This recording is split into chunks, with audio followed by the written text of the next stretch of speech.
Yo, what's good, everybody? It's Rod, aka Modest Media, here to bring you a special update on patreon.com/dead in hip hop. We see it, man. We've been seeing it for years, you know what I'm saying? We miss albums, you know what I'm saying, that y'all wanted us to review. So we decided to change a level that's on Patreon right now, the current classic review level. Now it's going to be called the request line. Nominate them is request line. You want it?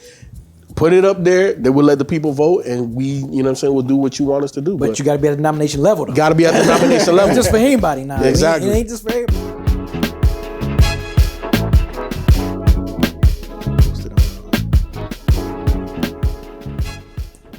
But Dead in Hip Hop, the listening, man. Glad you guys are here. You know, I bide a little time just for everybody to check in, you know, get settled in, because we got one hell of a guest today. You know what I'm saying? And the reason why I say that is the responses that we've gotten on across all of the social medias have been crazy, to say the least. This is by far the most engagement we've gotten on IG, the most engagement we've gotten on Twitter. Because they know how fucking talented he is. That's Bruh, it is ridiculous. The most put respect on that man's membership name, questions that we've gotten. You know what I'm saying? So again, we appreciate everybody that's part of the Dead in Hip Hop community. And I love the fact that you love that we created this thing called The Listening. And again, we love all of the support that we're getting for it. And we are only getting bigger names. You know what I'm saying? I want to say Quelle Chris is definitely one of the bigger names that we have gotten. The person we got next week is a pretty damn big name. The person after that is a pretty damn big name. But let me give you a little bit of backstory on Quelle Chris. So Beezy, I know it's Detroit versus everybody, but he was born in New York. I know he claimed. I know he claimed Detroit. I know he claimed Detroit, but the man was born in New York. I know. That being said, his debut album was Shotgun and Sleek Rifle back in 2011. So he got something in common with Dead in Hip Hop. You know what I'm saying? We started back in 2011. His introduction solo album was back in 2011. This man has so many accolades. He's worked with so many people. Grammy nominated. We have to have a conversation about that. How he was Grammy nominated. How that happened. Has worked collaboratively. But I'm not gonna fill in the blank, man. Bring Quelle on, man. We gonna allow that man to fill in the space and give you guys the backstory about everything Quelle Chris, in addition to an old joint, a new joint, and an unreleased joint. Quelle Chris. We do need some burns and some claps. That's what we need.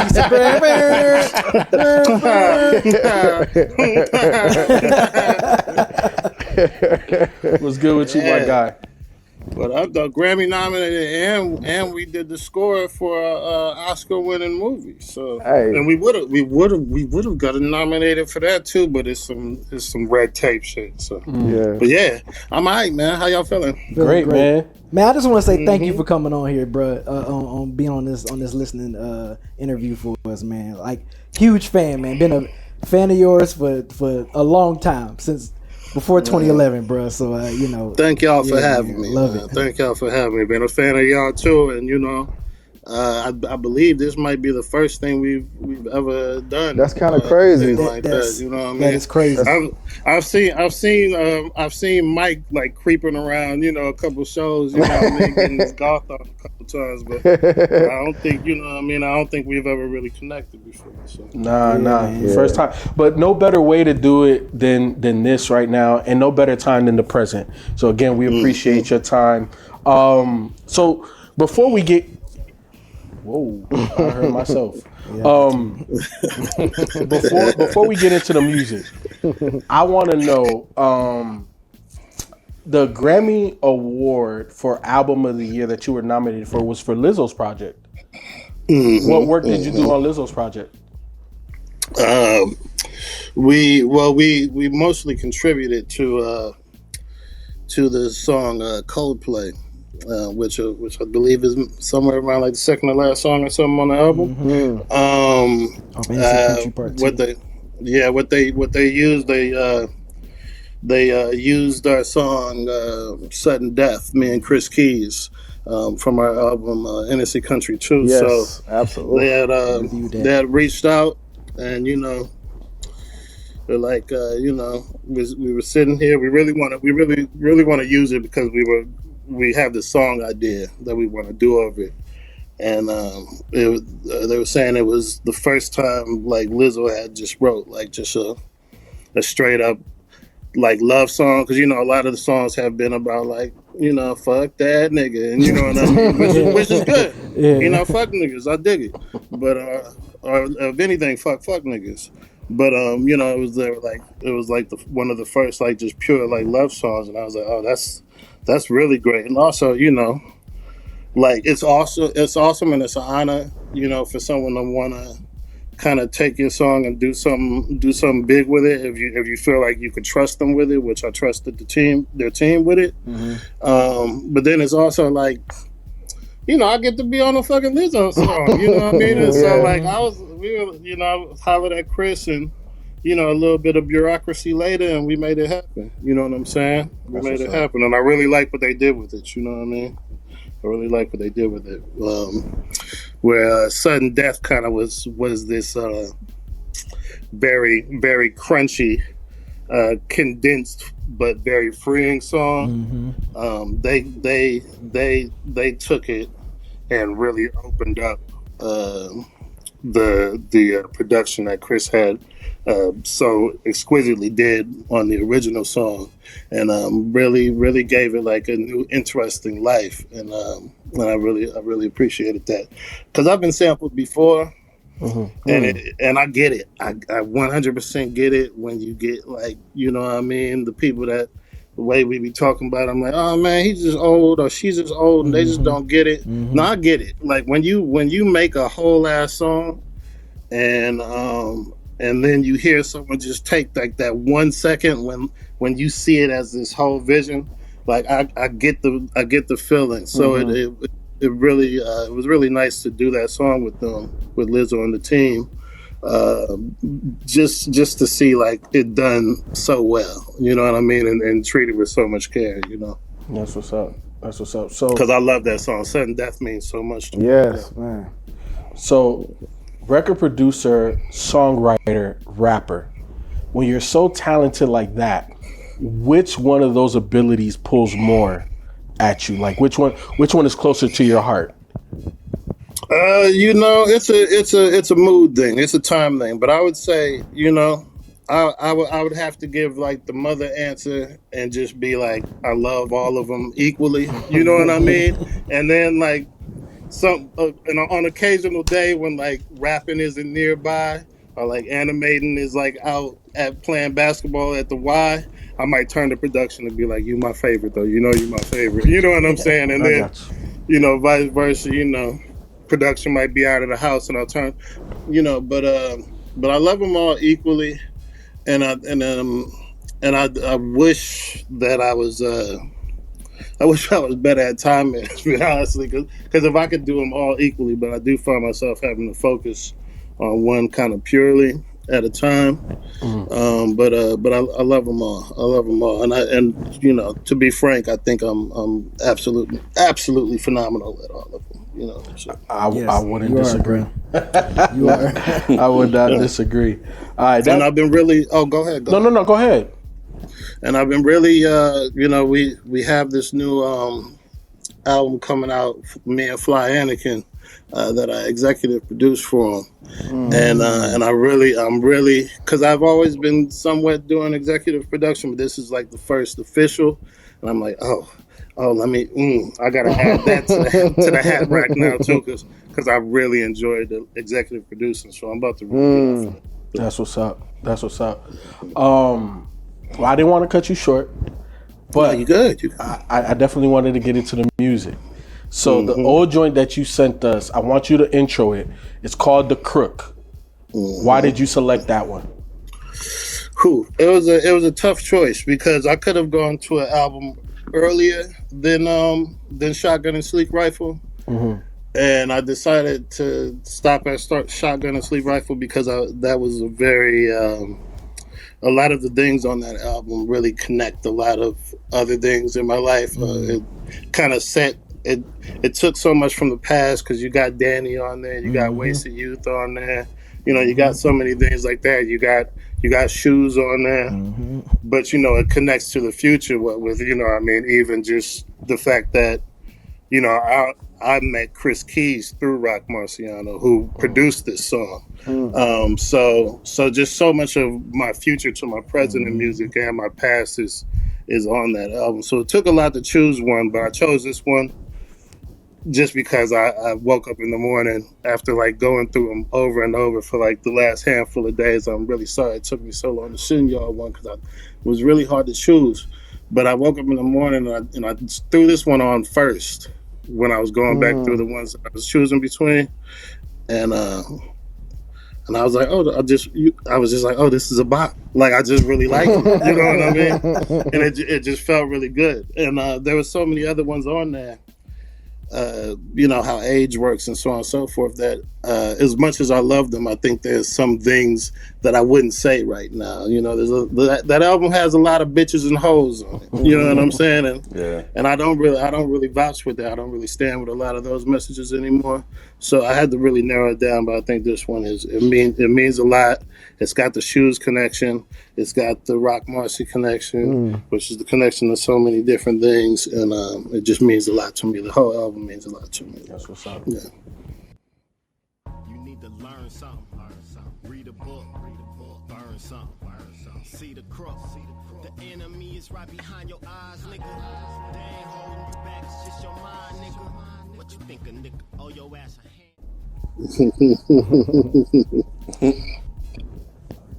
Yeah. Yes, sir. It's like so nice we gotta play it twice. Yeah, man.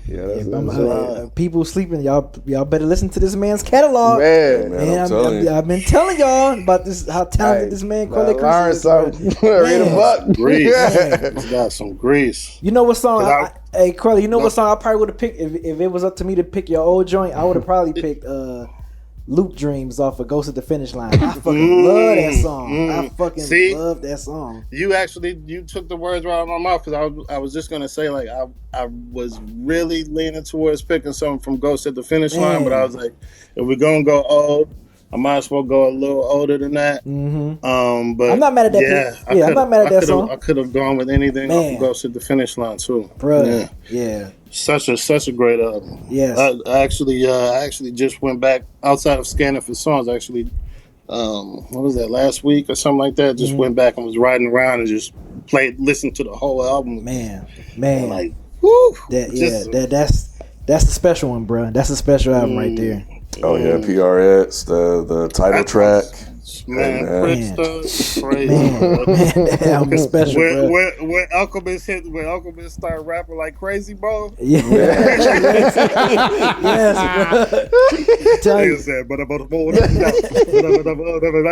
That album is special, bro. It's a great album. Yeah. But talking about Alchemist, what are some of your like favorite in studio collabs that you've had, like recording sessions that was just kind of like crazy?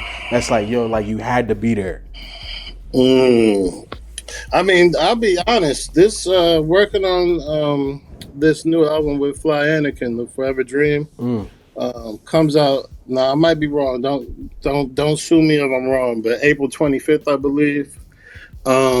Working on that album was, I think, really one of the most like just crazy fulfilling, you know what I mean, recording processes in the world. Like it felt right. The laughs was there 24/7. The mood was right. You know what I'm saying? It was pretty stellar, and just to see his work ethic and see how we bounced off of each other was always great. I tell you, anytime, you know what I mean, I'm in the lab with Denmark or Cav, it's always great. I do get a kick out of being in the studio with Billy Woods, because I always bust out the phone. He's like, and I'm like, dude, we've known each other years. So like, just make sure you know what I'm saying. So I always enjoyed it. That's where I could be, you know what I mean, where I could be a little annoying little brother kind of.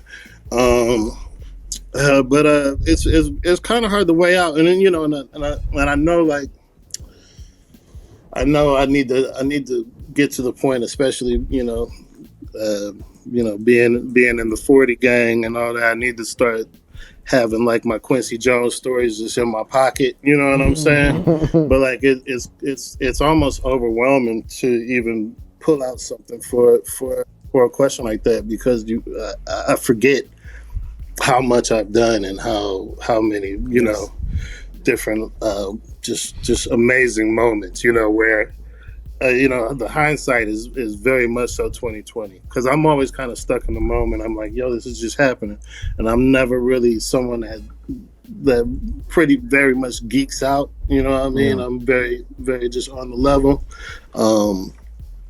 And I don't think I really like take it in how crazy a lot of these moments are until afterwards. But I'd say those are like some recent things that I've just really enjoyed. Yeah. I still just enjoy just swinging by someone's lab and them just playing me new music. Like I think that's like the cavemen telling stories of hip hop to me. You know what I mean? That's the magic. Those are magic moments. But it'd be hard for me to pull out a story. Next time I'll have a really good anecdote for you. No. But just a lot of amazing moments, though. Yeah, no, 100%. I definitely understand where you're coming from, because we've been doing it for a while too, and I'm a lot like you, where I'm more in the moment, like, oh, okay, what we got to do, what's next? All right, let's make sure we get it right, this, that, and the third. But then, you do have those moments where you sit down, it's like, damn, dog, like, we've done that, we've done this. You know what I'm saying? So so it is a lot, and sometimes in the moment, you know what I'm saying? I feel you, dog. I feel you. But the reason why I asked is because you've collaborated with so many super dope motherfuckers. You know what I'm saying? Like super, like top tier. Like if you are a fan of Dead End Hip Hop, like you definitely are a fan of Quelle Chris, because our audience, they love Billy Woods, they love Alchemist, they love Rock Marcy, they love all of these guys. You know what I'm saying? And you've been Danny Brown. You know what I'm saying? You've been tied in Detroit versus everybody. You know what I'm saying? You just been tied in to like everybody that our audience fucks with. You know what I'm saying? But I get it though. No, just a lot of amazing moments, though. I mean, like, I was just earlier thinking, because I was thinking about, this interview, and another song off of Shotgun and Sleek Rifle that I thought about doing was, it's not Blue Monday on there. It's, what's it called? The Loop.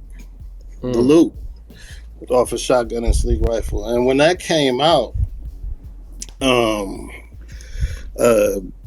don't remember, maybe I'm guessing it was probably Twitter still, and Sean P had reached out and said something like, yo, this shit is cold. And then so we ended up getting on the phone and chopping it up. And I'm trying to play it cool and whatnot. Right, it's fucking Sean P, man. Somebody else said something about Sean P too. Like yes. And then we end up finally starting to link up and shit. And I'm like, just kicking in the hotel with him and like Rock and you know what I mean. Buckshot is there, and like I think I realize like a lot of the moments that stick with me the most are the ones where I like hit my brother, because my older brother was such a influential part of my love of hip hop, and like I hit him and it was just like, yo, dog, I just gotta let you know, man. Like I'm hanging with the motherfucking boot camp. I'm here with Helter Skelter right now. You know what I mean? Like those moments always stick with me. Yeah. It's just because it's like it's like very, very proud moments. We were out maybe I can't say exactly where we were at, but just for sensitive reasons. But Alchemist and Earl and Bodie and Action Bronson had a show, and my brother happened to be in the same city at the time, and I got to like bring him backstage to like an Alchemist and show, and like things. Those types of moments are the ones that really kind of because I get to see not just like I don't just get to be in my joy, but I get to. It almost makes me feel like when we were kids first hearing the stuff together, and then being like, like now we're here. They don't know that we shouldn't be here. And I know all these people would be like, that's complete bullshit, and I mean, like, because I will say things like that around a lot of the people that I still to this day, idolize, even though we're friends, you know what I mean? And they'll be like, man, shut up, dude. Like, dog, you the great one. I'll be like, that's insane. But like those types of moments, like especially getting to share them with my older brother or my younger brother, I think those ones really hit really hard. Because like I said, like for just a brief moment, I'm just a teenager, still in tapes, and burning my friends' CDs, and you know what I'm saying, and just being like, I'm not supposed to be here. I'm not, you know what I mean? But anyway, beauty of hip hop, bro. Bro. All right, so that leads us to your current joint, Alive Ain't Always Living. I love that title. Go ahead and intro that, and why did you pick that song? So this is Alive Ain't Always Living off of Death Fame, which I want to say came out in 2022 or 2022. I choose this song because well, I mean, I guess to keep it real simple, just because I really like it. I like it so much that I've performed it pretty much every show since it came out. Initially, when I first started performing the song, we were just like, the gates were just starting to reopen for life, and we were doing a UK run, and like I would say like maybe like the first 5 or so shows, like I couldn't even perform it without like bursting out into tears. You know what I'm saying? Like. So I think I just think it's a very powerful and very human song, and I know that's something that I generally try to capture, especially with my solo projects, quote unquote solo, because I don't think you do anything completely by yourself, but this one, there was just something about it that when you're working on an album, and I think each album has one of those songs for me. This one is Alive and Always Living. I think like Guns was Guns when I made the song Guns. Ghost at the Finish Line was Loop Dreams. But there's always a song that I make either in the process of thinking about going into an album, or maybe even after having had made a handful of songs, where I make that song and then I go, oh, now we're making an album. You know what I mean? Like now I know where we're going, and this was definitely that. And Chris Keys on the production. Got to make sure I say that. The amazing, fabulous Chris Keys. Yes. But that's about it.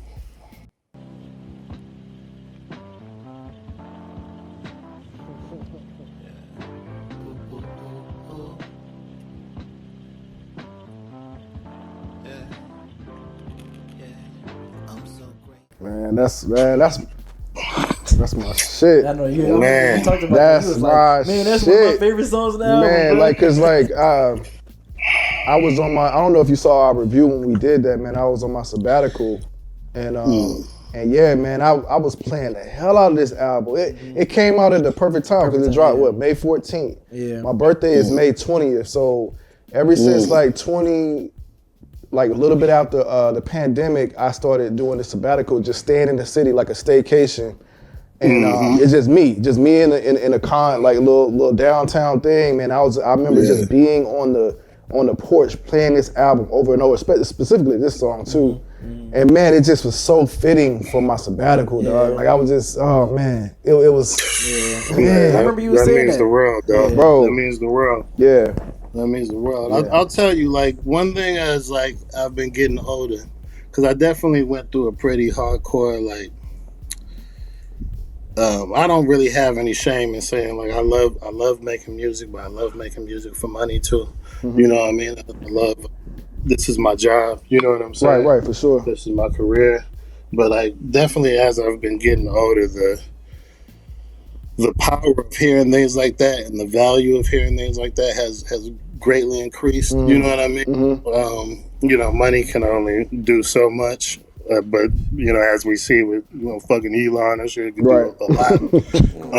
It could ruin the whole world.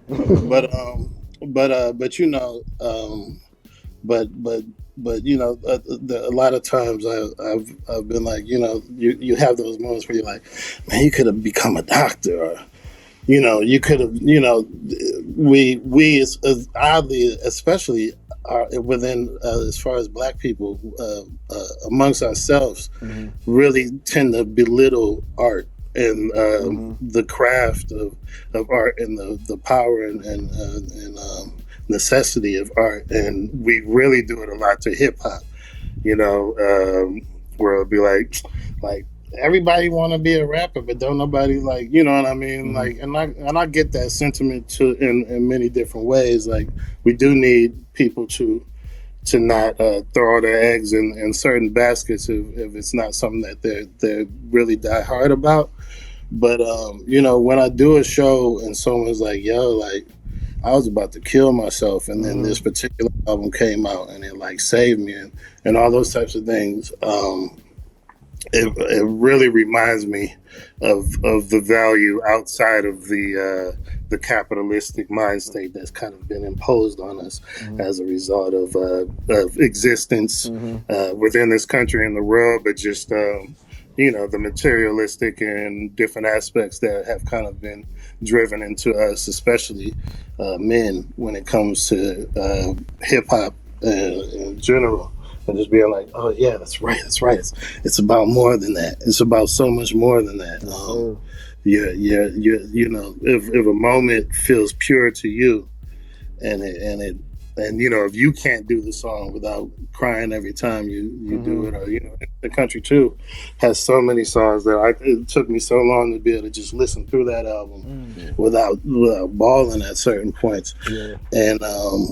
And you step back and you go like, if this is doing this for me, you know, knowing that it might be, you know, more than just a bop, you know, I think it's important for it to be something that people could just ride to and have fun to too. But knowing that you can provide that for people, is there's no price you could put on that. You know what I'm saying? The call your folks while they're still living line just always stand out to me, because it's one of the areas I'm weak in, you know. And same here. I just don't reach out as much as I need to. So every time I hear it, I'm like, man, I have to be more vigilant, more active in that area. And I think that's the beauty of music, and you know, that's just one of the multiple lines that you got throughout all the projects you've done. But yeah, that one always, from that song, it resonates. Yeah, we could go through like all my albums, and I would say, you know, I can't put a percentage on it, but I would say like 70 to 80% of the lines where I'm like, you do this. I'm talking to myself first. You know what I'm saying? I'm saying, Quelle, you need to be doing this. You know what I'm saying? You know, I sometimes will fear that it sounds like I'm putting myself on some sort of pedestal where I'm like, y'all need to get y'all shit together. But most of the time I'm going, Quelle, you need to get your shit together. And instead of usually wording it in this way where I'm only talking to me, I try to make it a little more universal so that it's not so me centric and that anybody can hear it and place themselves in the shoes. But yeah, no, I am the worst. You can ask anybody you interview next that knows me, just off camera or on camera, just ask them how impossible it is to stay in contact with me. I am the absolute worst. So I feel you. Like it's a problem for me, and each time I perform the song, I'm reminded, like, oh damn shit. Like I'll be on stage like doing the song and be like, God damn, you do need to hit your aunt today. You know what I mean, or whatever. So yeah. The messages are for all of us. They're for me and for everybody else. You know. Nah, for sure, man. We appreciate it, man. Appreciate that you putting it out there, bro. For real, like, and like I said, this is just one of many, man. Like, golly, like, oh man, because like Innocent Country, there's a lot of stuff on that too. I listen, I play that album like crazy too, but yeah, man. I was gonna say something else, but yeah, I feel you on the art stuff, man. Because I'm a creator too with video production, editing and things, and man, and one of the things specifically where I feel stuff, like evoke emotions when I do weddings. Like I can feel myself getting emotional when I'm creating it. So I know, like, when I start seeing comments of like, oh my God, I'm crying, da da da da da. So I feel you on that, like when you're creating things. Yeah. There's so much value and power behind the creative pursuits. And I wish we didn't demonize it or lessen it so much as if it's just kind of trivial. And I wish the industries themselves didn't do it. The music industry and any sort of entertainment or art industry always tends to very, very much so like devalue the actual artist, which we see a lot going on with like the Spotify shit and all that. As if what we're providing is simply just a product and not a moment and not an experience and not a unity, community, all of that, togetherness, 100%. 100%. A tool of healing, a tool of revolt, a tool of I just want to go in the club and throw bows, whatever it is, but it's so much more powerful than we tend to kind of downplay it as, Yeah, no, I definitely agree.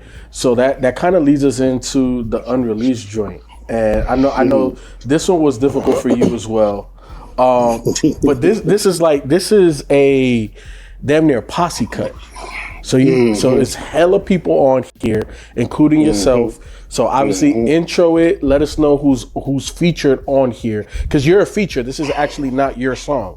You're featured on this one. Yeah. So this teeters the line because it is an unreleased song. It's also kind of like it's also an exclusive. Exclusive. It's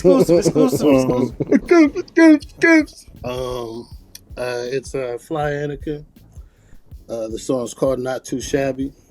It's featuring myself, Nicholas F., Silk Money, and it's produced by Child Actor, and it's a little sneak peek at the upcoming album, Forever Dream.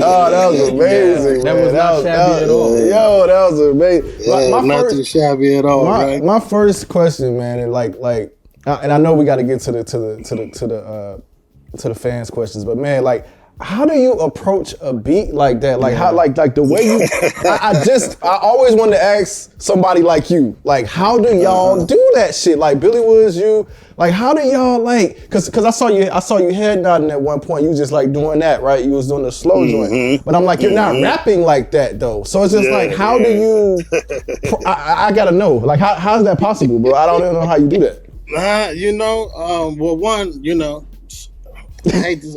I mean, practice, nigga. Practice. Yeah. You know what I mean? But you know, it's a lot of times for me, it's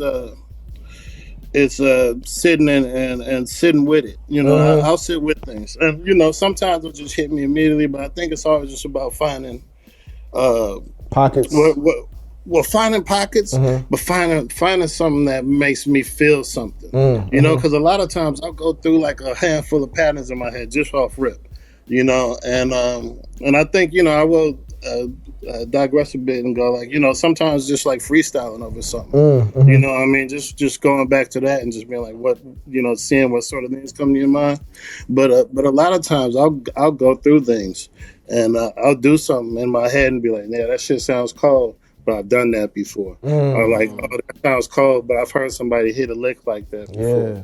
And it will, and even though I'll know it's cold in my head, it'll make me immediately not like it. And I'll be like, no, you gotta keep shifting until you find something that's right. Yeah. And so, like, even with this one, when Child Like That first sent like a batch for when we were working on the album, you know, I went through a few. I heard this one, I was like, I think this is the one. But there was a few other we were kind of sitting on too, and I think I was riding out to grab some food for us, and bring it back to the crib, and I was doing my normal, like, I'll just kind of ride around. When I'm working on stuff, I'll just hop in the car and just, you know, make a little short playlist in my notes of like maybe 4 or 5 things I need to just keep hearing until I find the right thing, and then it just hit me. As soon as those first few hit me, and it made me kind of chuckle, like, whoa, like the same way, like when you hear something cold and you're like, whoa, I ain't never heard that. Like that's when I know I got it. And then from there, it's just kind of finding, you know, the right place for it. You know what I mean? Because there was just one I just recorded for L, and I felt bad because it was taking me a little while. You know, it was taking me, you know. He had sent his verse the other, you know. I don't want to give away too much because you know, but you know the other fam on there, you know, it seemed like they came through and did their verse like that same night, and I was like, man, I got to do it. But everything I kept thinking about was like, this is like kind of it, but it's not giving me that feeling. But then once you feel it, you know what I mean, that's usually what I go for. And then, like I said, just kind of doing it so much that you just have a comfort for it. You can hear pretty much any rhythm and have an understanding. But I think that also comes from the production side too. You know what I'm saying? And I'm not saying that MCs that don't produce don't have the same skill set or whatever. But I know for me, I think it also comes from having an understanding of the production side and the songwriting side, for sure, and being like, you know, like, even if, let's say I wasn't even approaching this as a rap verse, you know, like, what pockets would I find in it if I was singing or if I was doing anything, and just seeing what you could find in there to make it special. Because the thing for me now is not like there's like where I'm not finding so much excitement in a lot of hip hop is not that I'm like, it's not the same anymore. Like, not all that old humbug Scrooge type shit, and like, cause hip hop in general is, I would argue, better than it's ever been. You know what I mean? Like, we have so many styles and so much that's super cold.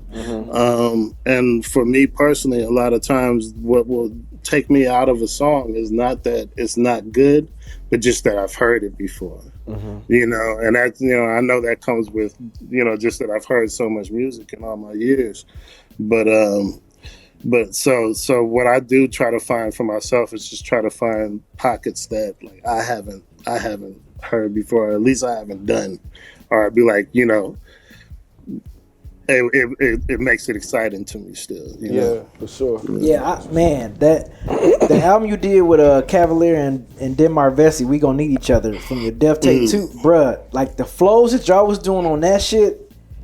Like, and I've been begging for you and Denmark Vesey to get back in lock in. So this is the closest I'm gonna get to Crown Nation with this. We still got it coming. Y'all still got it coming? We still got it coming. Yeah, all right, man. Because I'm like, bro, hearing y'all doing that shit, man, I was like, Jesus fucking crazy. And shout out to Cavalier too. Cavalier is fucking. Man, Cav is no joke. He's dope. You know, Denmark, I say unabashed. Denmark is crazy. Time is my favorite MC. He's arguably been my favorite MC from the first time I heard him rap up in his that Sun Go Nova his room at his mother's crib. Sun Go Nova goes crazy, bro. Every time I play that shit, the way he was rapping on that shit was fucking insane, bro. The way his mind works is absolutely crazy. Insane. Crazy. Absolutely. Yeah, man, absolutely. It's so much. That man, what else can we? Yeah, bring it. I'm here for it. I mean, we got to get to the fan questions. Yeah, we got a lot of fan questions. Again, everybody on YouTube appreciate the super chats. You know what I'm saying? We're not gonna take any more as of now. They can't shut that down. They've been flooding in. They've been flooding in. Wow. Plus, we got the member chats, or the member questions as well. Damn. So we're gonna get to those. We're gonna start off with the member questions. Again, we appreciate everybody that's a Patreon much or appreciated, a YouTube member. You know what I'm saying? Appreciate you guys. Like Rod always says, y'all help keep the lights on. So we gotta love that Patreon. Though. Yeah, that's man. Real, yeah, man. Sure. So we're gonna get into the member questions and then we'll get into the super chats. Ken, it's on you. Daryl Power asked, as a producer, how do you know when the beat and vocals are officially done? I mean, sometimes it's point blank, flat out, it's just deadline. Like, okay, nigga, we just got to be done. You know what I mean? Like, we can't keep doing this.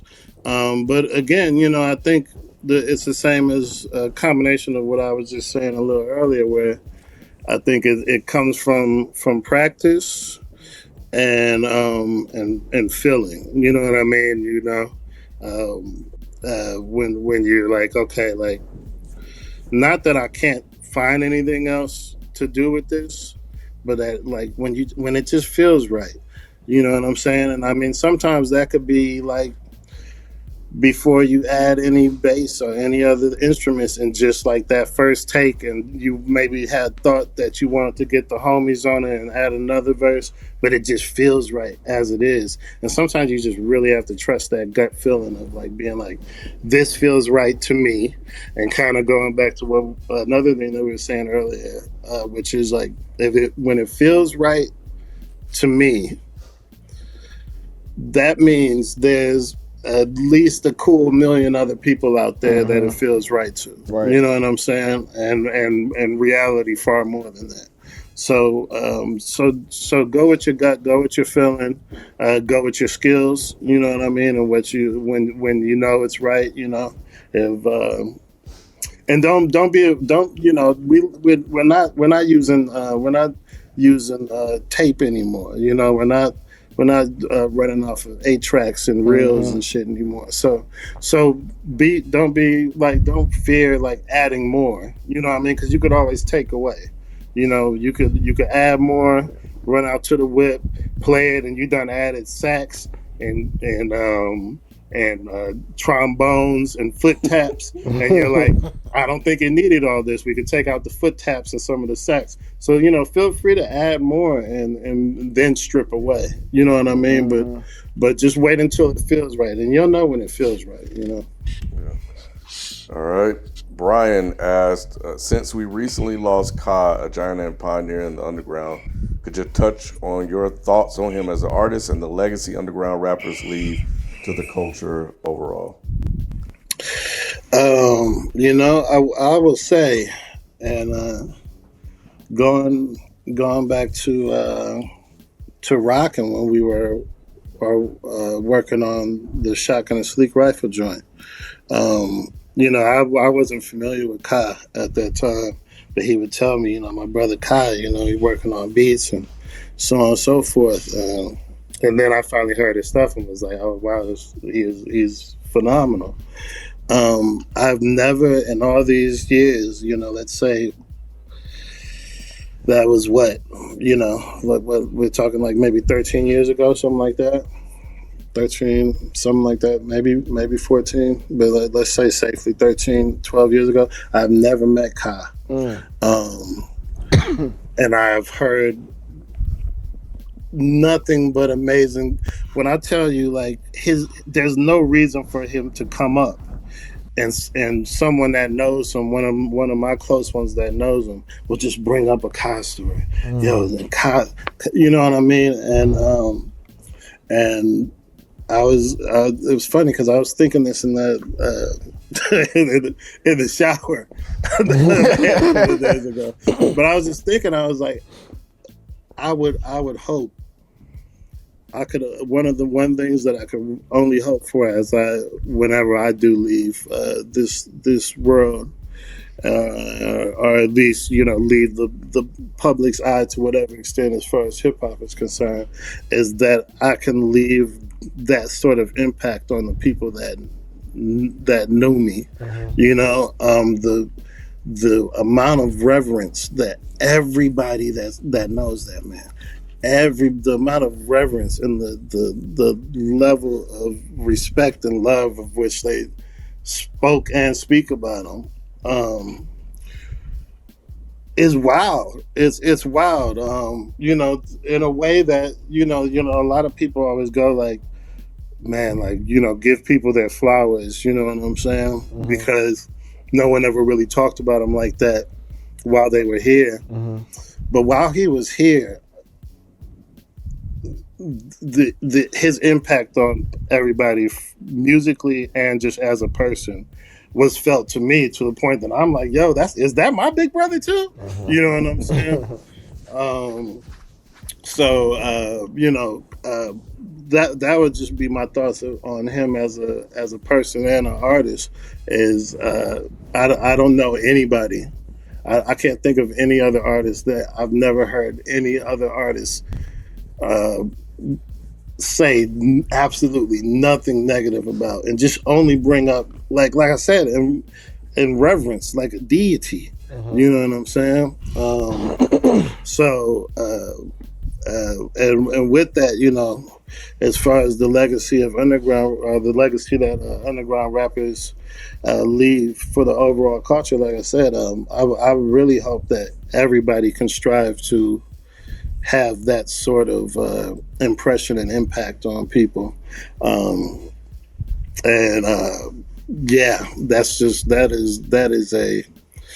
That is something to strive to attain on a personal level, just to be like, I need to be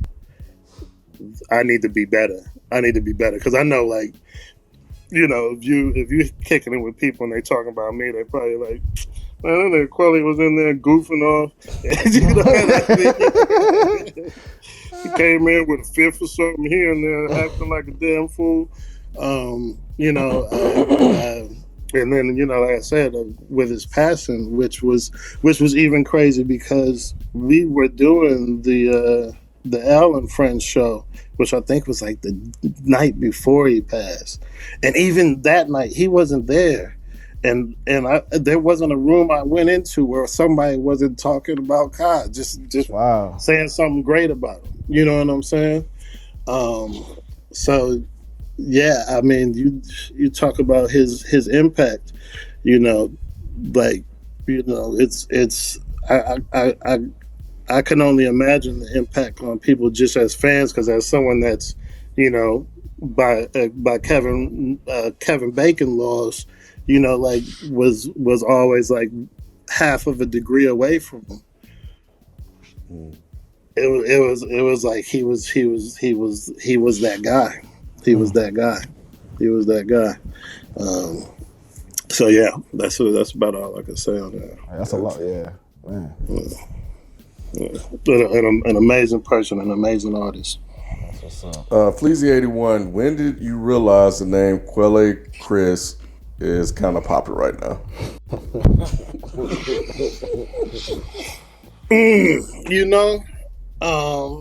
I'll tell you, when I put out Shotgun and Sleek Rifle, I was like, this is gonna be the big one. My brother and not even really manager at the time, but that John Kim that put that album out, for me or for us. I just remember telling him, this is about to be the big one. And John's like real realistic. He's like, hey man, just don't quit your job. And I've definitely had a lot of like, it's going to be my year moments. And like I said, it's still hard for me to accept when these artists that I hold so dearly, and I don't mean like older artists or artists that I listened to when I was young, but even like same age and younger peers, when they speak highly on me, and it's sometimes hard for me to really take that because I have like humility complex or something. But I will say, like, one of the big turning points, and I know this sounds silly, but and I think this is still Twitter. This is before I was forced onto IG. But when I started seeing more Black women follow me on Twitter, I was like, okay, I'm doing something right. And I know that sounds crazy, but like, as a underground hip hop artist, you're usually gonna get a bunch of white dudes. You're gonna usually get a bunch of Black dudes, and then I'll start branching out different ways from there. And for so long, it was just nothing but dudes, nothing but niggas. You know what I'm saying? And once women started coming into the picture, then I was like, okay, all right, I'm starting to pop off now because it's not just dude music. Right. You know what I mean? Like I don't, I think that was always something that was always like a good litmus test for me.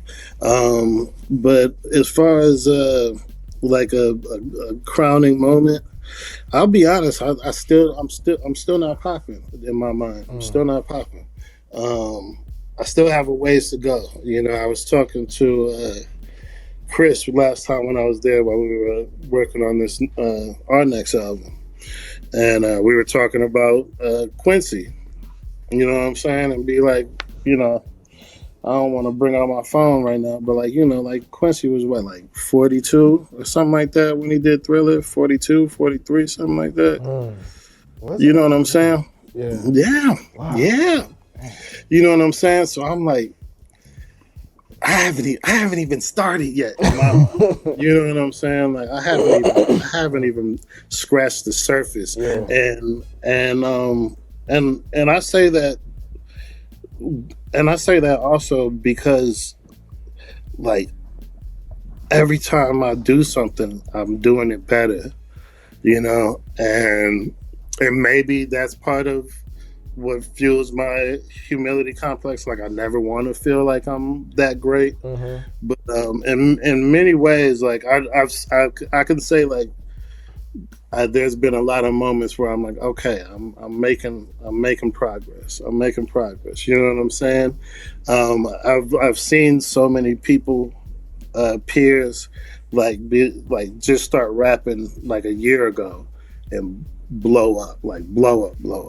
I've seen people that I've seen grind out, but I've seen just one thing happen and their career skyrockets. So like I never felt like I had that particular moment. And for a good amount of my career, I always based like, the name Quelle Chris's popping moment off of like having a moment like that. And I never felt like I've had that moment in my career. But again, this is like grass is greener, hindsight. Maybe I just didn't notice because I'm in it. Because like you said, got freaking nominated for a fucking Grammy and all that type of shit. Like maybe I have had those moments, you know what I mean? But even off of that, like I still didn't feel like I'm popping. Yeah. I think one, I'm flattered. You know what I mean? Because that means at some point I've been popping. You know what I'm saying? That question, I'll take it. Cool. And I'm not downplaying myself because I know I've had an amazing career. And I've done amazing things. And I mean, you know, like I said, clearly and obviously, and I can't really completely deny that I'm not, you know, I am popping. The name is popping, but it's still, you know, it's just popping. It's not fizzling and snapping just yet. Like there's just it's so much more to come. You know what I mean? Like I do a lot of times always feel like I'm just beginning. You know what I mean? I'm just beginning. You know. Polterghost, have you and Jean Grey ever had a love and basketball moment in the booth? That's a good question right there. What? Like I play you for your heart. Double or nothing. Yeah, Double or nothing. Nah, you know, no, not per se. But I will say, you know, working on that album, everything's fine. And, you know, I'm going to keep this very brief because I do want to respect that Gene very much so wants to be, like, taken out of the hip-hop ethers, you know what I mean? So I don't really want to drag them back in and go into too much detail.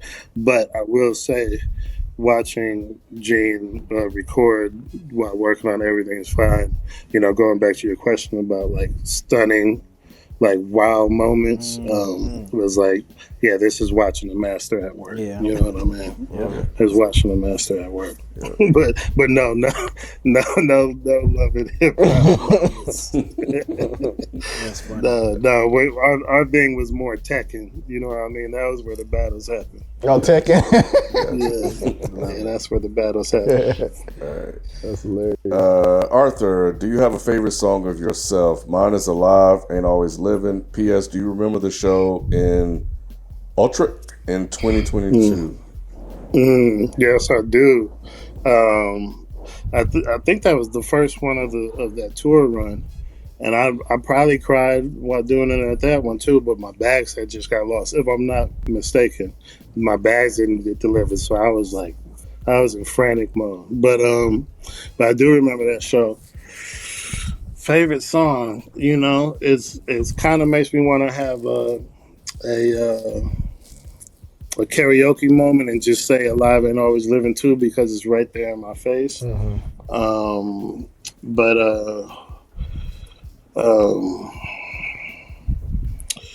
know, I think off just the top of my head right now, I want to say, and it's funny because neither of these are rap joints. Is Sudden Death or one of my older Awesome Outer Space joints, the Enjoy the Now. I always felt like there's something just insanely pure about that song. Yeah, I played Sudden Death. Man, it's an embarrassing amount of times. It's a mean one. Yeah, man. It's a mean one. Man. It's a mean one. All right. Danger, big fan of your art. If you had to pick an artist as a feature and a producer, dead or alive, you haven't worked with before, who would it be?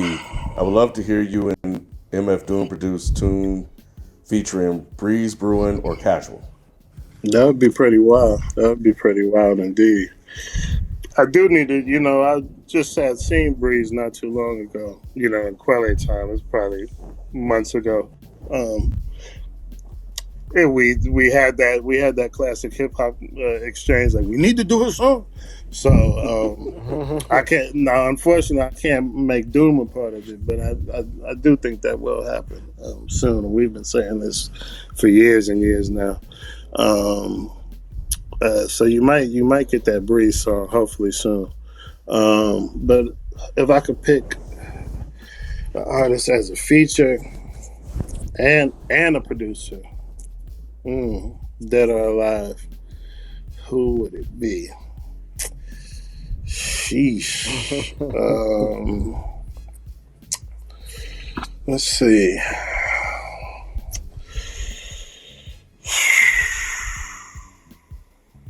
God damn.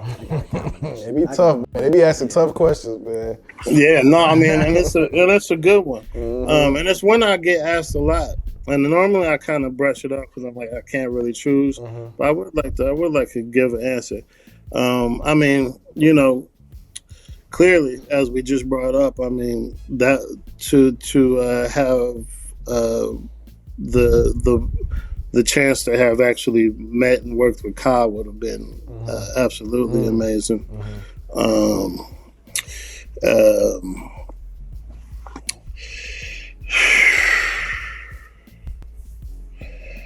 Dead or alive? Here, keep going. I'm gonna come back to that. I'm gonna answer that. Got you. Bet.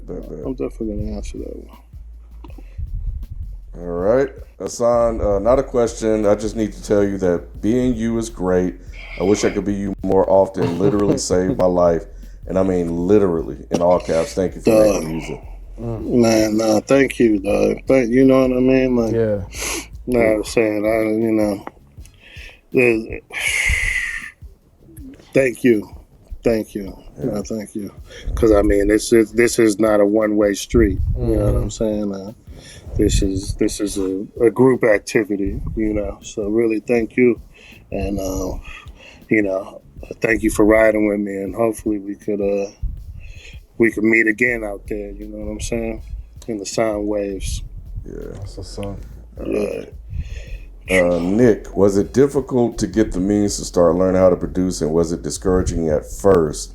As someone who writes, it's hard to find a beat that matches the heart/thoughts, but just as hard to buy a laptop while having an infant. Yeah. Well, look, I'll tell you this, Nick, and I know we're on the World Wide Web. Now, I was lucky because when I started making beats, my older brother had brought home like a SP and like a Dr. Rhythm. So as he started maybe getting a little more bored with it and left room for me to play with it, when we were young, me and my little brother would just go, on the Genesis, how you can listen to music on some games. And each time you push it, it restarts. We would just loop that way and just rap over that and just keep looping it with the control. It was kind of by any means for when I was young, but I was lucky enough to kind of start in a physical world. But then I took those with me and to college in upstate Michigan, and they by the time I got up there, they started being busted, and I wasn't hip enough to know that I could go take them and get them repaired somewhere or whatever. I was like, well, guess that's the end of that. And somebody had put me up on Fruity Loops, right? And they're like, dude, you could do all this on the computer. Boom, learned something new, started using Fruity Loops. Got a free copy from them.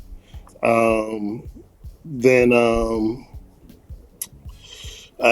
learned something new from somebody else. Got Reason, got a free copy from them. Now, I ran that free copy of Reason for years and years, right?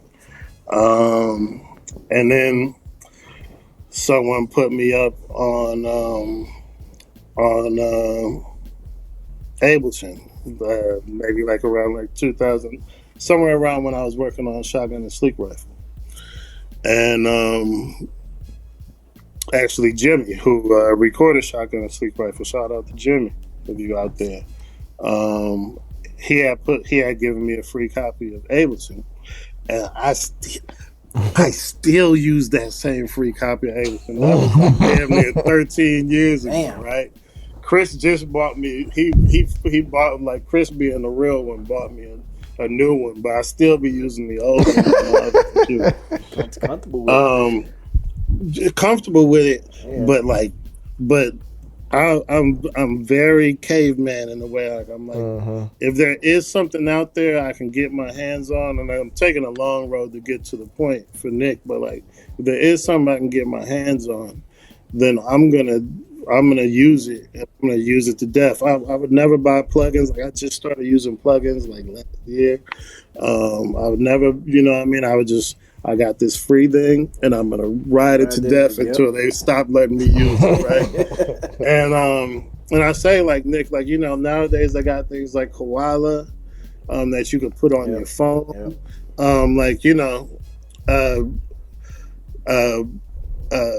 don't let the idea of like things need to be made this way or that way keep you away from things. Like, you know, when I couldn't use my computer, I went somewhere and I bought like a little 4-track joint. I would record off the TV, 4-track just right onto the tape, like, you know, record off the TV and record onto there, and like, you know, try to find any means and don't feel like you have to break yourself. Like I said, I would go with something like I said, like Koala. You can throw that on your phone. My brother be playing me beats. He just loops them up and gets the loops and chops them up on his phone. So, and yes, to answer your question, yes, it was discouraging, and you know, it took me, like I said, just realizing like, just realizing like I like what I'm doing, because you have to just love it yourself first, and not really feel like you have to live up to somebody's standard of what's good or what's bad. Just like make things and enjoy making the things, and then from there let it kind of flourish out to you know, feeling like you have to impress people or whatever. Like first and foremost, just enjoy it and impress yourself.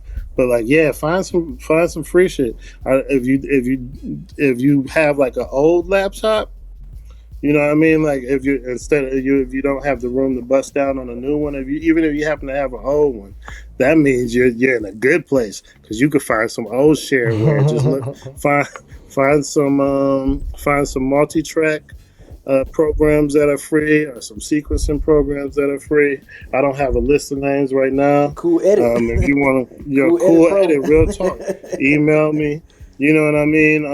Maybe I could, or DM me. Maybe I can help you find some things. But find some free shit, Nick, man, and get it popping, though. Don't feel like you have to have whatever everybody else is using, or even the newest version of something. And you know, like I said, if the feds come knocking, just you ain't hearing from me. You know what I'm saying? You ain't heard it from me though. Joshua, your verse on the Arm & Hammer song Chicharrones blows my mind every time I hear it. How do you construct a verse like that? I say that right, people? Kind of, sort of. Okay, all right, cool. You was close enough. You get the pass. Kind of, you know, it's very similar to what I was saying earlier. I don't know if you was here for that, but yeah, you know, it's the know the assignment, and then, you know, like there's times where like somebody will hit me to hop on a song, or you know, I got like a good little laundry list of features I still got to get out to people. There's times where I don't really feel the pressure because it's just me. You know what I mean?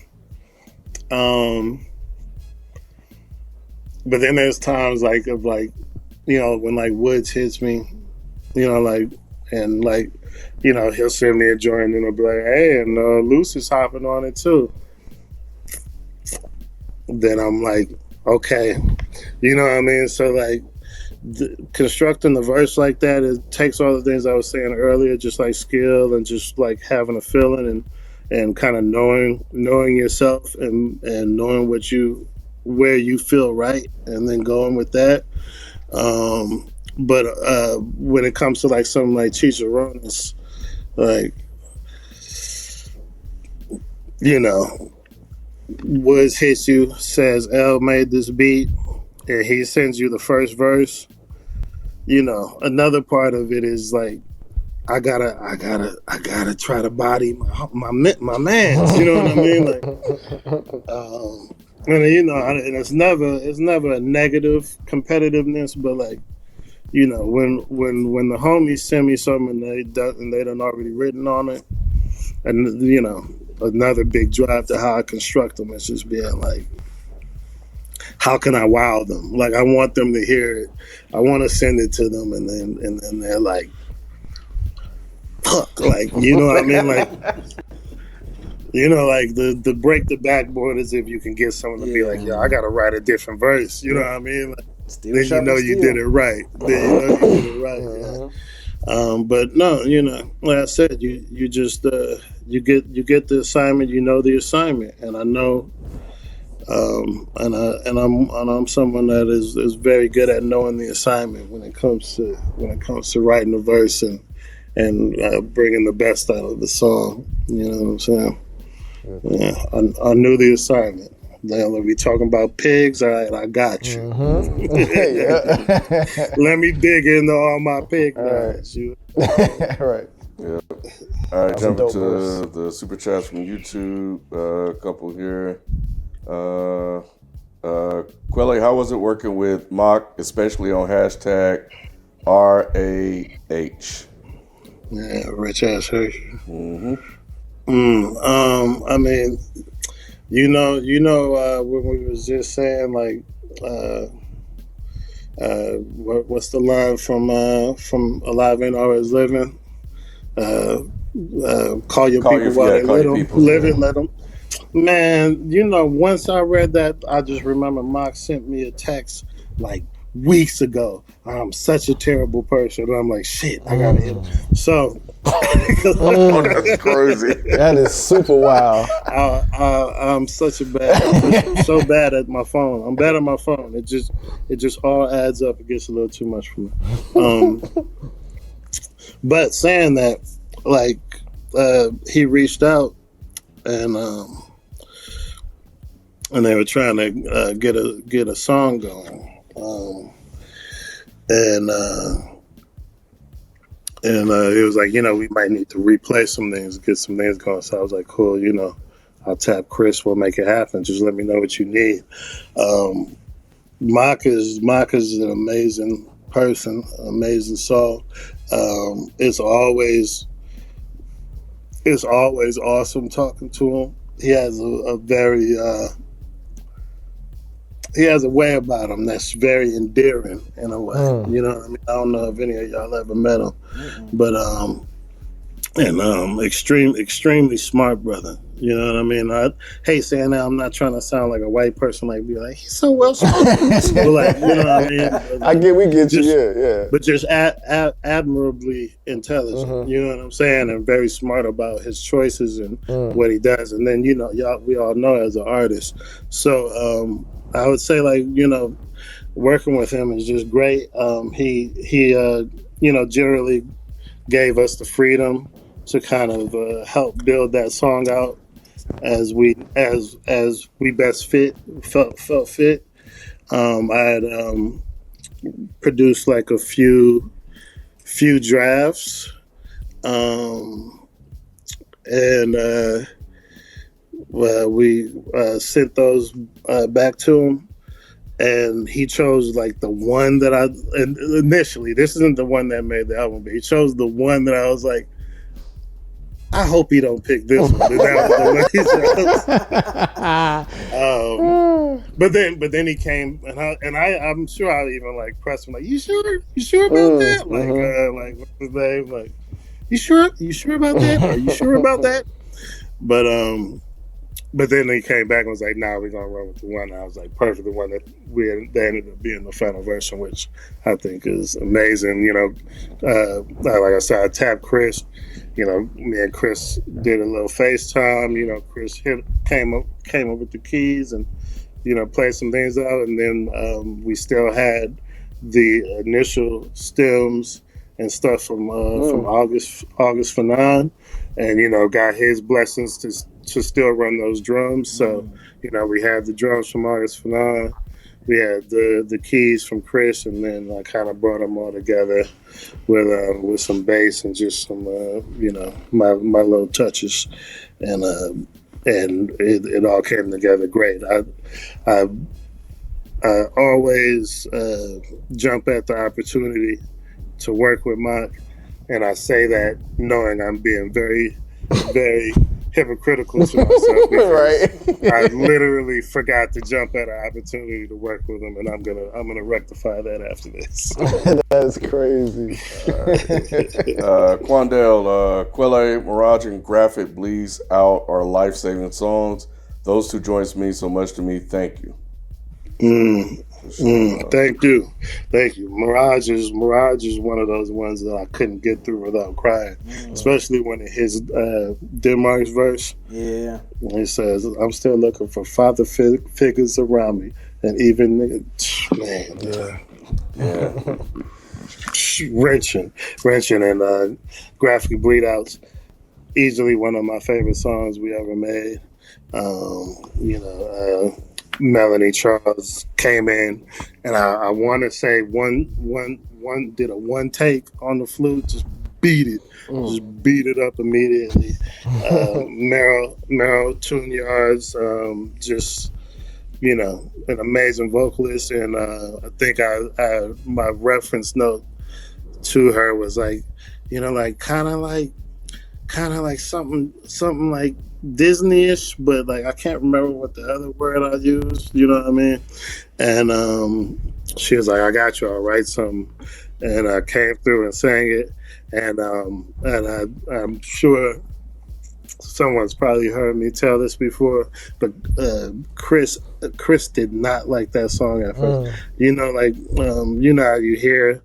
Like I was like, oh, we're having one of those moments, like those moments that you hear bands talk about, where they're like, we had to fight for this song. Like I really had to fight to prove to him that it's a great song. And I was like, I'm telling you, once it hits, watch how people like it. But clearly it was before that point of actually releasing it that he was like, okay, I hear you. But that one was an uphill battle because Chris was like, nah, son, nah. And I'm glad it turned out right, because it brought me a little bit of credit. But this new album we're working on, we already got something where he's like, nah. And I'm probably gonna. There's a few that I'm like about to be like, we'll pass on that. But that was an uphill battle to get that song to a point that we both felt great about it, and I'm glad we were able to see it through, because I think it's an extremely important song. Graphic Bleed Outs. I mean, yeah. All right. Presto T, Spray and Pray is such a great first album track. Looking forward to hearing more songs on this live. Ooh. So that was earlier when we were just kicking off. Spray and Pray is a good one. And I used to open for a period of time, I used to open all my shows with Spray and Pray. And I've been considering bringing it back, putting it back in the set. I forgot. I really do love that song. And shout out to Dane Orr, who did that beat, and shout out to Bilal Salam, who I haven't spoken to in a very long time. I got to reach out to him as well. But Spray and Pray, that's special. That's a great first album track.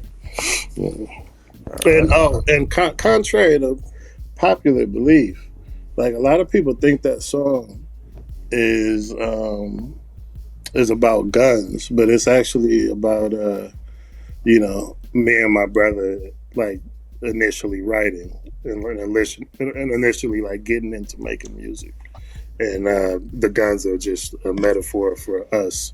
We are the guns in that song. Dope.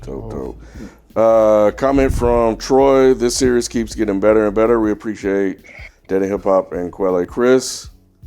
Appreciate you. Yes, sir. Yes, sir. Right. Shout out to you for being a member for 32 months. That's Yeah. I mean, he been a supporter for forever. He actually came here to the studio and everything. It's crazy.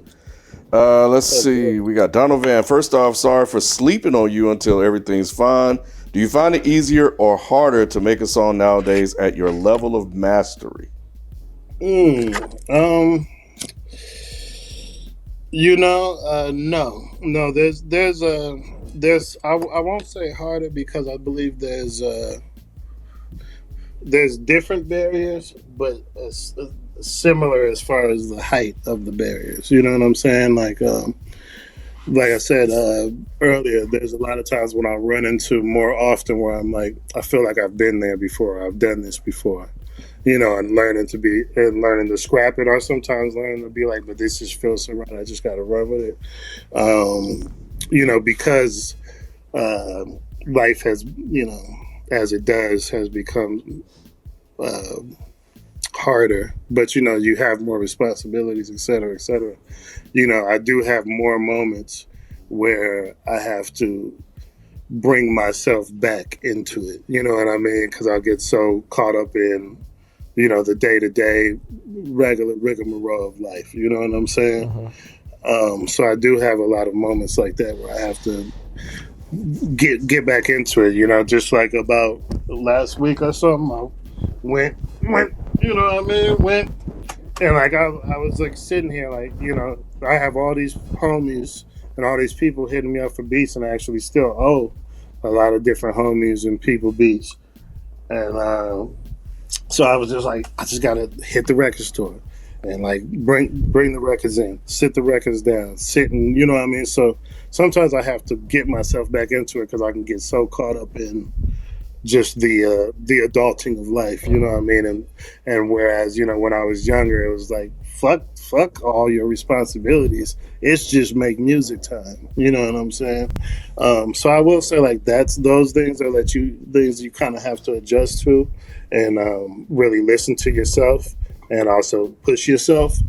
But as far as just the creative side, no, I find it, I don't want to say easier, but I do enjoy the process of making songs, if not more, just in a different way that is newly fulfilling every time,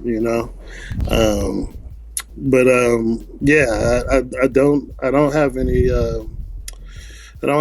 sort of part where I would say I necessarily find it easier, but I definitely don't find it harder. It's just different.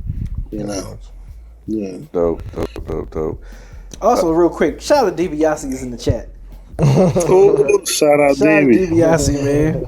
Yeah. Y'all don't know about him, please check out his work. He got plenty of work you gotta check out. He's dope as fuck, man.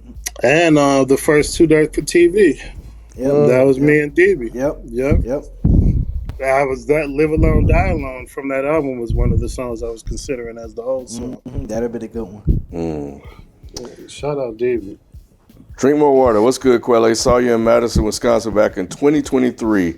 Who has been your favorite producer or rapper to work with chemistry and friendship wise? I can't say favorite. I can't say favorite, but I would say just, we're just talking about like time and tried and true. I mean, clearly I would have to say my brother Moselle, Denmark, Cav, Chris Keys, and that is in no way lessening my work or my relationships with anybody else, but I mean, I could sit in a room with them for months and months straight and never get annoyed, never get tired. That's amazing. They're my favorite people to create with, hands down. Gotcha. All right, Troy. Thanks for Innocent Country 2. It really got me through the pandemic. Yes, sir. All right. Thank you. Yeah. Thank you. It got me through the pandemic. All right, Presto _T is up next. How do we unrelease a track? Because we talk about that joy, yeah. August 25th. August 25th. Forever Dream. Fly Anakin. There you go. It's on there. There you go. Just be patient. But we did just drop one today too, produced by Mono and Stereo called The Times. So that's streaming everywhere. Fly Anakin, The Times. So go check that out too. Yeah, Mono and Stereo is crazy. Yeah, they crazy. All RKF Master, Quelle Music has saved my life at least twice. Thank you for making art, and thank you to Daddy Hip Hop for everything y'all do. Wow. Appreciate you, man. Thank you, man. Yeah. Thank you. It's the least I could do. It's the least. Yeah. Guadalupe, how did you come across the Russian cartoon you sampled for Danny Brown's Monopoly? Also, how did you and Danny first meet? Well, you know, I'm a big cartoon person, so I'm like, I don't know what like the modern term for it is, you know what I mean? But like whatever you would call someone that will just sit for hours and watch any and everything that comes, like I rabbit hole crazy, you know? It's partially a habit from being a producer, but I enjoy noise and just watching a bunch of random stuff. So I know I was just kind of watching a bunch of the new. Is it a new Pagozio? But I'm gonna murder whatever the name of the cartoon is right now. I was just watching the series. You know, it's a very Tom and Jerry. Cat and mouse, but it's Wolf and Bunny, Russian cartoon series. So I was just enjoying the series, and I heard that and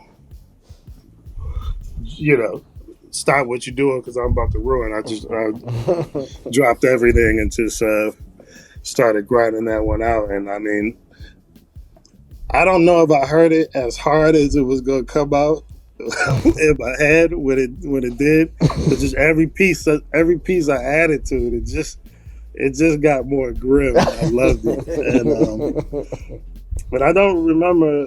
I'm sure like most beats, I probably wanted it for myself. I don't remember when or how I ended up getting it to Danny, but then clearly once he ran with it, it was over for. Now Danny is funny because I had actually met his brother years or so, maybe a good few years or more or less something before I met him. Well, definitely not less, but at least like a good handful of years before I met Danny. And his brother would give me the Reservoir Dogs CDs. I don't know if you was catching those, Beezy, but he gave me like the Chips on CD. He gave me a CD with just a bunch of Danny stuff, and then he gave me like one of the Reservoir Dogs CDs. And I would listen to them like heavy. They had some cuts on there. It was very, it was this vibe. You know what I mean? But it was killer. You know what I mean? It was cold shit. And then my brother 87 from Wasted Youth, Detroit, had hit me up, and that's someone else I gotta hit up. Had hit me up and was like, "Yo, me and Nick Speed are working on this album." Yep. With this dude Danny. I really think y'all should meet because I feel like y'all be Danny don't even ever be listening to hip hop. He just be listening to a bunch of crazy shit. He was like, I feel like y'all would hit it off. So at some point I head to Detroit to do a show, I think, or maybe 80 was doing the show and I was just mobbing with her. I can't remember the details. And so I went over to, I can't remember whose crib it was, but like Danny and, all of, like what became Bruiser, but at the time, I still kind of knew as Reservoir Dogs, was over there, and I played some beats and we got it in and they played some shit. And I was floored, you know what I mean? And we hit it off, you know what I mean? And then I think the show was in that same trip. And I'm at the show, and then I see his brother. I'm like, oh shit, how do you know? And then like it all like it all started to come back to me. I was like, that was who you were playing me back when we had, you know what I mean? So, so I was listening to Danny unknowingly, even after we started working together, way before I actually met him. But then that's how we met. We met through 80 and Nick Speed, and hit it off. Left a bunch of beats with him, and then however much long later after that, Shoes hit me and was like, "Yo, that Danny, that re-up joint is crazy." Yeah, and then you had one of my favorite intro joints, the greatest rapper ever, off the Hybrid. You produced that, man. That shit was fucking crazy. That shit is fucking crazy. But dig. Shoes hit me, was like, yo, that re-up joint is crazy. And then I listened to the song, I was like, yeah, that shit is crazy. This nigga Danny spazzing. He was like, dude, you did that beat. I had forgot. By that time, I had forgot that I had left him with all them beats, and he went over to the disc with Magnetic, shout out Magnetic, and they just ran up a bunch of them, which ended up being, the core of the Hybrid. Yeah. Wow. Man. Last question we have here is from Diego. Will you be touring soon? I would love to see you live in Portland, Oregon. The last 2 times you were out here, I wasn't old enough to see you. Wow. Yeah, let's get that right. So I know I'm gonna me and Fly Anakin are gonna hit the road, for this for the Forever Dream album, and the goal, and y'all root for me, root for us, but 2, like, go hit my Patreon, because I need more people there, because we really doing a lot of self-funding here. But the goal is to get this album, me and Chris's new album, done. We got a good chunk of it. We got a good healthy amount, but we need to really, really reel it in. So hopefully over these next couple months we get that done, and then I'll be touring that as well. And so I will be touring this year. Is the short answer, and all that shit I just said is the long answer. There's a lot coming up. Yeah, and I look forward to seeing you. Remind me. That's what's up. Man. I'm very approachable, so just come up, be like, yo, I was on Dead End Hip Hop. I'm here. I finally. That's what's up, man. That's what's up. I'm gonna give you a big hug. We're gonna be stupid. Quelle, I don't want to take up much more of your time, because you gave us a lot of time for tonight. real, bro. Yeah, no, I don't mind. Amazing stories, bro. Like I'm just saying here, I'm like, yo, like this is dope. This is dope as fuck. Next time you in Atlanta, we definitely gotta catch up in person. You know what I'm saying? So we definitely gotta make that happen. Let's do it. Yeah, we're definitely gonna do that. But again, look, the listening, you guys have, you know what I'm saying? Love everybody. You know what I'm saying? We almost had 1,000 people watching live. Across everything, you know what I'm saying? And I know we're gonna get a lot more once we chop it up and put it out there for the masses to consume. So again, I just want to thank everybody for watching, everybody for supporting Dead End Hip Hop, everybody for supporting Quelle Chris. Definitely go support his Patreon when he comes to your city. Go buy the merch, go buy the album. You know what I'm saying? Go watch him perform and do the things that he loves to do. Yes, y'all. He put on great shows, y'all. Yes. I've seen you like 3 or 4 times live already, bro. So I've seen him do a show just by himself. Like he was doing the beat and shit. Like it was at A3C one year. You went on after G and Gray, like at that was crazy. I remember that. Yeah, that was wild. I was like, he about to do this whole shit by himself. Man, that shit was crazy. Brother Chris, he ain't no joke, bro. Ain't no joke. But yeah, go support Quelle, support Dead End Hip Hop, and look, become a Patreon, so that way you guys can listen to them joints. You know what I'm saying? He gave you some stupid heat. You know what I'm saying? So become a Patreon, and we will catch you guys. Not yet. The one question that I said I'm gonna start asking rappers: Where did you get your rap name? How did that come about? I was so. You know how it is, and I'm a began in the '90s rapper, so of course I had like it was Channel Red at first, right? I'm glad you changed that. Channel Red. Isn't that a '90s hip hop? Bro, that's so nice.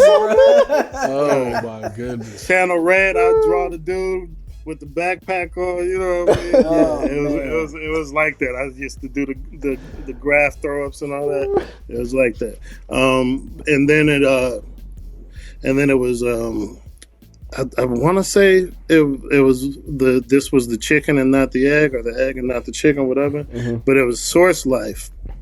And then I was in class. I went to a Lutheran high school, so we had what would you call that? Like Bible class. Mm-hmm. And they were talking about the first handful of books of the Bible. The German word for them were the source, were Quelle. Mm. And I was like,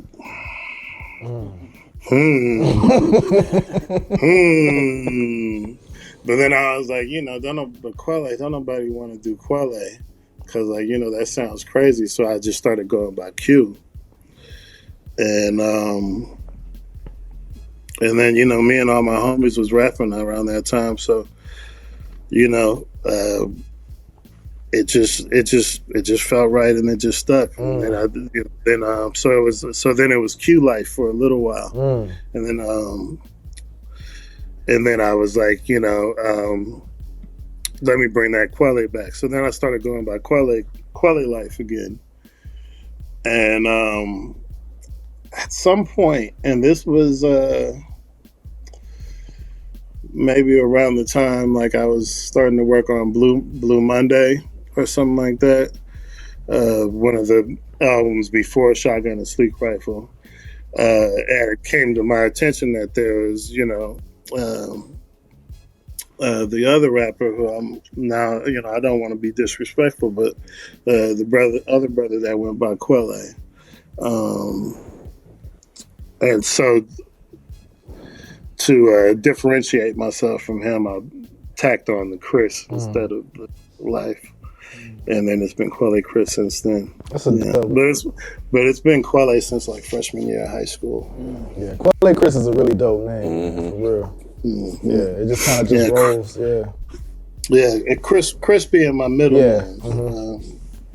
Mm-hmm. So it just stuck. Yeah, that's what's up.